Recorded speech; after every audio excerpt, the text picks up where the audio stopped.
प्राण प्रतिष्ठा है, किस मुहूर्त और किस लग्न में ये प्राण प्रतिष्ठा होगी बताएं। अभिजीत मुहूर्त है, मेष लग्न है और वृश्चिक नवांश है।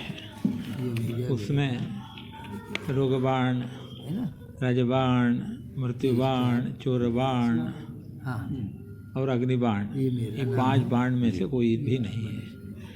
इसका ये अच्छा होगा, अच्छे ढंग से वहाँ पूजा पाठ वगैरह होता रहेगा, लोगों को अच्छी प्रेरणा मिलती रहेगी। भारतवर्ष का नाम विश्व में अच्छे ढंग से प्रसिद्ध है।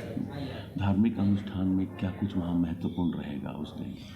धार्मिक अनुष्ठान में ऐसा होता है, प्रतिष्ठा विधि में जो जो आता है वो सब, उन सब कार्यों को यथावत संपादित कराएंगे हमारे आचार्य जी लक्ष्मीकांत दीक्षित जी।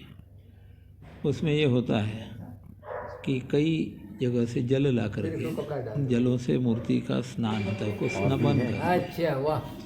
तो भारतवर्ष की विशिष्ट नदियाँ, उनका जल, समुद्र का जल, ये सब आएगा, उनसे स्नान होगा। इसके अतिरिक्त कई कषाय होते हैं, अलग अलग वृक्ष के, वनस्पतियों के मूल को या छाल को या पत्ते को डाल करके वो सब पकाया जाता है। उनका विधिवत स्थापना होती है। उस विधिवत स्थापित कलशों के द्वारा भगवान की मूर्ति का स्नान होगा, पंचामृत से स्नान होगा, पंचगव्य आदि से स्नान होगा। ये स्नपन का एक विधि बहुत बड़ा है।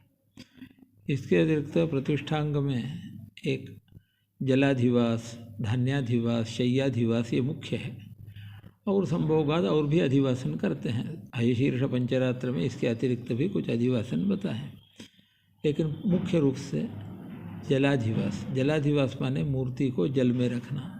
वो जब संभव नहीं होता है तो मूर्ति पर गीला कपड़ा रख करके उससे होता है, वो जलाधिवास होगा।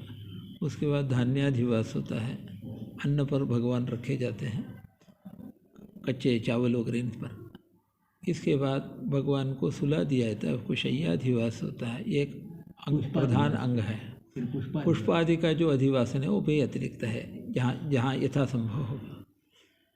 नया मंदिर बना है इसलिए वहाँ प्रसाद सहित तो वास्तु शांति होगी। प्रसाद यानी भगवान का मंदिर है, तो उसकी वास्तु शांति होती है। मंदिर निर्माण में जो कोई अपचार होते हैं, जैसे कई प्राणियों पर आघात वगैरह हो जाता है जानते अनजानते, उन सब दोषों का निवारण वास्तु शांति के द्वारा हो जाता है। वास्तु शांति हो गई तो स्थान शुद्ध हो गया, उस हिसाब से वहाँ होगा। उसके बाद जो निश्चित समय है उसमें प्रतिष्ठा होगी। नवकुंड मंडप में बनने वाले हैं, उनमें प्रतिष्ठांग जो होम हैं वो सब होंगे।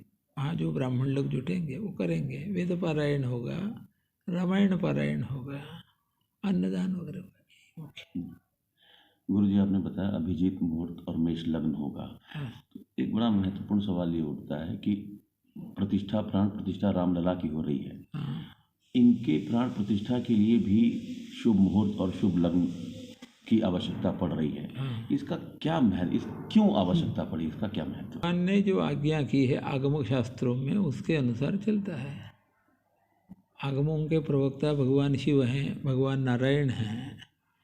तो वैष्णव आगम और शैव आगम इत्यादि जो आगम हैं, उन आगमों में ये कहता है कि देवता की स्थापना इस तरह से करना, इस तरह से मंदिरों की प्रतिष्ठा करना, उसी का हम लोग पालन करते हैं। वेदों में कहा है, तस्माद अश्लील नामम चित्रे नावस्य नयजेत यथा पापा हे कुरुते तादृके वतत। अपवित्र स्थान में कोई निवास न करे, वहाँ पूजा न करे। यदि करेगा तो क्या होगा? तो दुर्मुहूर्त में किया गया कार्य जैसा सब गड़बड़ा जाता है, उस प्रकार हो जाएगा। यहाँ पर वेदों ने भी दुर्मुहूर्त में कोई कार्य नहीं किया। काल ये परमात्मा का स्वरूप है, तो उसमें भी शुभ घड़ी अशुभ घड़ी सब आते रहती है, क्योंकि त्रिगुणात्मिका सृष्टि है। सत्व रजतम ये उनके गुण हैं। तो सत्व गुण के काल में यदि स्थापना होगी तो सात्विकता बढ़ेगी, लोगों के सद्विचार होंगे, आचरण अच्छे होंगे, तो उसका फल सभी को अच्छा होगा।